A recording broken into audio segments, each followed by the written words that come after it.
Bueno, seguimos disfrutando de la charla y bueno, ¿cuándo termina ese predominio inglés y cuáles son los primeros clubes criollos que podríamos decirle?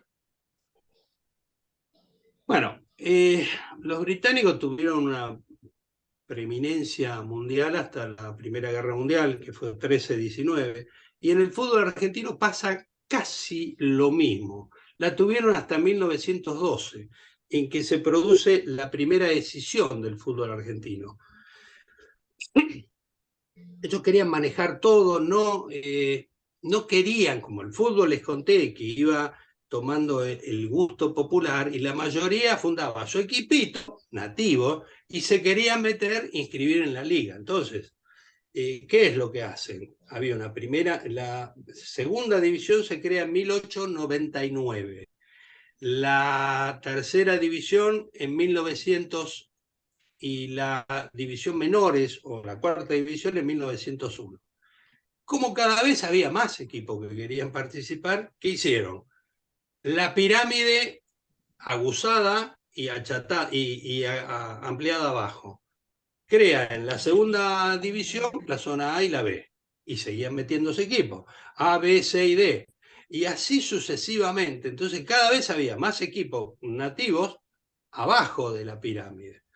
Entonces todos querían jugar en primera. El primer equipo nativo de criollos en llegar a esto fue Estudiantes de Buenos Aires en 1904. Eran estudiantes de medicina, que tenían otro nivel realmente. Por eso los británicos los dejan participar. Después sube Argentinos de Quilmes, en la contra de Quilmes, que era un club inglés. Y así lentamente van haciendo presión. Entonces los ingleses, como veían que es tradicional de que los latinos somos muy desorganizados, si ustedes ven muchas fotos de aquella época, verán de que hay 8 jugadores con una misma camiseta y 3 que tienen otra camiseta. Bueno, era porque se olvidaban las camisetas, porque no las llevaban. Entonces deciden en 1907 reglamentar la cosa. Prohíben el uso de nombres similares, estudiantes de Buenos Aires, estudiantes de La Plata. Estudiantes de La Plata tienen que cambiar el nombre porque no lo dejaron participar. Color de camisetas, Independiente tenía la camiseta blanca con cuellito azul, como era la de Quilmes, entonces le obligan a usar la roja a partir de 1907. Eh, lo fundamental es que se implementa el régimen de ascensos y descensos. Sube uno, baja uno. Entonces ahí ya va tomando más color de una cosa organizada. Pero siempre los clubes nativos fueron más. Y entonces presionaban y presionaban. Y ya en 1912, la primera cancha que se utilizó fue la de la Sociedad Esportiva, que era la Sociedad Hípica, que es la que está frente al hipódromo, el campo argentino de polo. Después de eso se fue a jugar a la cancha de Geva, que es donde se hacen los recitales, ahí en Palermo, al lado de la vía. Y bueno, disponen de que la Argentina juegue en Geva y obligan a los socios de Gimnasia y Esgrima de Buenos Aires a pagar entrada. Puso el grito en el cielo y dijo: señores, esto no va. Con al lado del presidente, se separan. Ahí es donde Independiente, que era ese año sube Estudiante de La Plata como campeón legítimo, y debía descender Quilmes y Alumni, porque Alumni decide en 1912 no presentarse a jugar más, porque ya no tenía jugadores. Entonces, la liga inglesa, ¿qué hace? Deja subir a Estudiantes de La Plata, pero cancela el descenso de Quilmes y el de Alumni. E Independiente, que era el segundo que debía ascender, no puede ascender por ese motivo. Entonces se crea un gran revuelo. 8 de los clubes, 4 de los que estaban en primera y 4 de los que recién ascendían, forman la Federación Argentina. y quedan 6 equipos en la liga original, que era la Asociación Amateur. No, la Asociación Argentina. Y ahí se produce una gran ruptura, los británicos pierden el poder de la liga queda, ya empieza a quedar en manos de los nativos, y ahí es donde suben Boca, Huracán, por un lado, y en la otra liga quedan Racing, Independiente, River, van quedando los otros. Y bueno, eso dura 3 años, se unifican y se vuelven a separar en 1919, se produce otra escisión y finalmente se unen en 1907 hasta el 31, en que nace el profesionalismo, la mitad queda en la etapa amateur, la mitad se va al profesionalismo. Pero los británicos, hubo muchos, cuando empieza la Primera Guerra Mundial, que se volvieron a Inglaterra, a Escocia, para pelear por su país, e incluso muchos jugadores que estaban en primera se fueron a pelear por sus países en la Primera Guerra Mundial. Bien.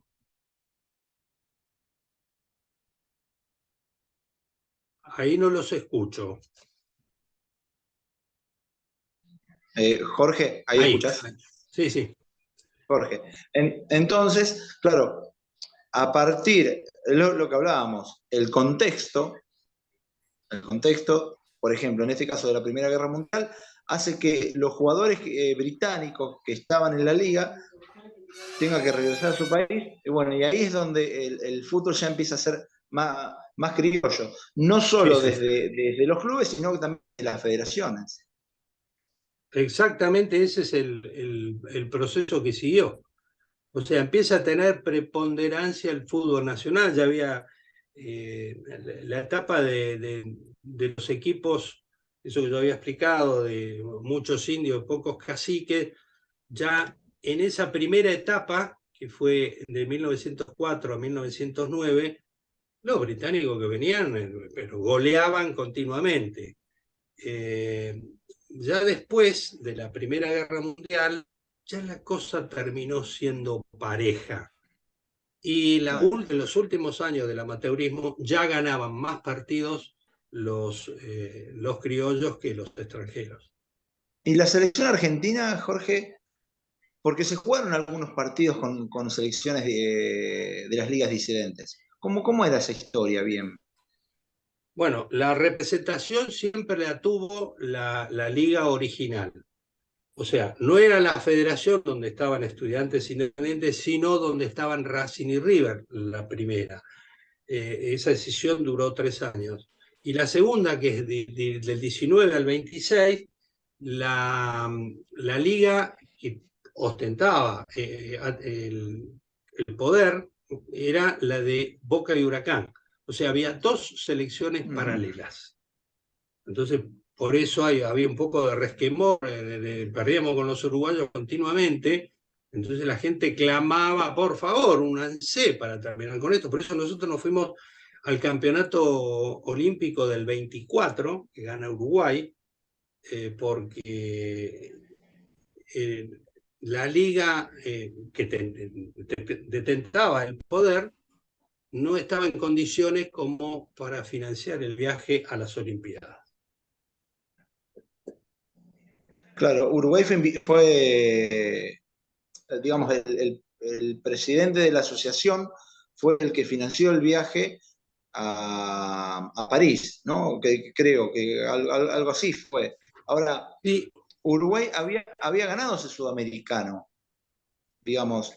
¿Era una cuestión de financiación o el Comité Olímpico Internacional invitaba al campeón? No, ¿Cómo? no, era por invitación a quien pudiera costearse el ¿A qué viaje. poder? En el año 23 se juega una Copa América o Sudamericano de aquel entonces en Uruguay. Ellos también tenían la liga separada.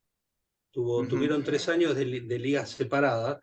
Claro. Y el presidente de la liga oficial de aquel entonces era, bueno, no me acuerdo el nombre, pero les dijo, si ustedes ganan este campeonato Copa América o Sudamericano, yo el año que viene los llevo a las Olimpiadas.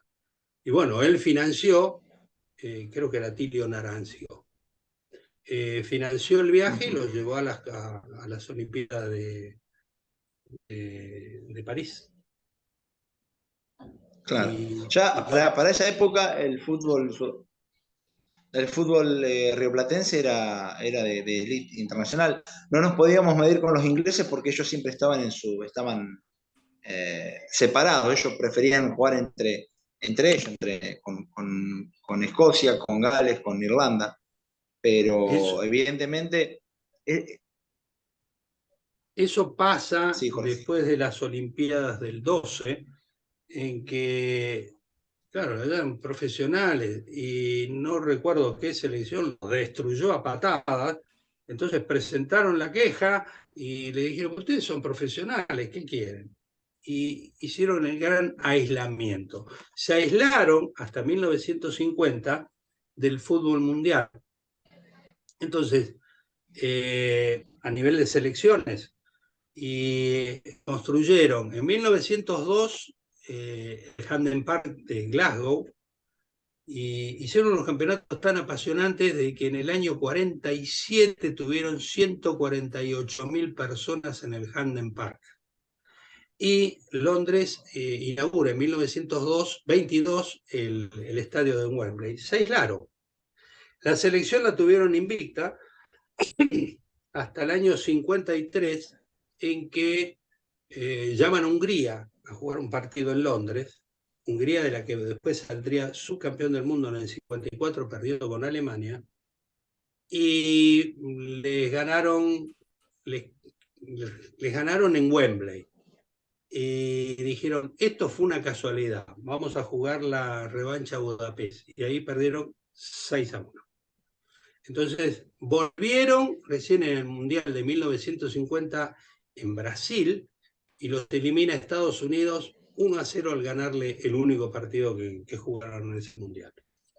Y bueno, ya el fútbol argentino el fútbol rioplatense, ya había tomadole la maña de cómo jugar, ya era gambeta, era otra cosa distinto al de ellos. Y cuando se va al Mundial, a la Olimpiada del 24 y gana Uruguay, dijeron, esto fue una casualidad. Ellos sabían que el fútbol rioplatense tenía un estilo distinto. Entonces cuando va Argentina y Uruguay en 1928 y llegan a la final que termina ganando Uruguay, no lo podían creer. Entonces, no puede ser casualidad. Estos tipos deben jugar bien al fútbol. Preponderancia mundial, ¿no? Porque Argentina surge en el primer partido en Europa, lo juega en 1928 contra Portugal y después sigue a las Olimpiadas. Pero la técnica del jugador sudamericano ya era reconocido. No había enfrentamientos a nivel de selecciones y la única experiencia grande fue en 1925 las giras de Nacional, que había sido el campeón de las Olimpiadas, y Boca Juniors. Entonces, Claro. Ahí empezaron a conocer un poco más el fútbol rioplatense. Eso. Dani. No, digo más que agradecer el tiempo que nos has dado. Nos vamos con mucho más porque esta charla hemos tenido cosas que por ahí leyendo el libro se nos pasan. Sí, ver entonces, para los que les interese cómo conseguir el libro, que les recomendamos que lo tengan, entonces son, además de la página de Mercado Libre, ¿en dónde lo consiguen? A través de Instagram o a través de Facebook, Historia del Fútbol Amateur en Argentina, Jorge Ivanzú. Esos son los medios para conseguir el libro, porque este es un emprendimiento todo hecho a pulmón. O sea, todo el sacrificio. Y que es un material excepcional, Jorge. Es un material imperdible a los que nos gusta el revisionismo histórico. Es Sí, que no solo es revisionismo, sino que es la historia misma. Claro, una Que historia. cada avance del campeonato está contada la historia del país, la historia del campeonato, claro. y yo creo que ese es el punto de partida de la historia del fútbol argentino, ¿no? Que cuenta nada más que aquella mitad desconocida que es la del fútbol amateur. Un material exquisito, la verdad. Ahí estamos. Bueno, Bueno, muchísimas gracias y nos volvemos a ver en la Biblioteca del Fútbol.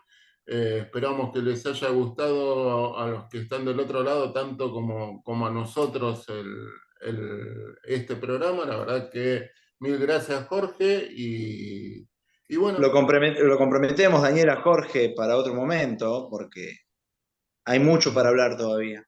ahí no volveremos a abusar de tu hospitalidad. Cuando me necesiten, a la disposición de ustedes.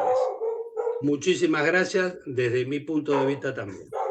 Bueno, Bueno, amigos, bueno, cerramos muy y nos amable. vemos. Muchas gracias.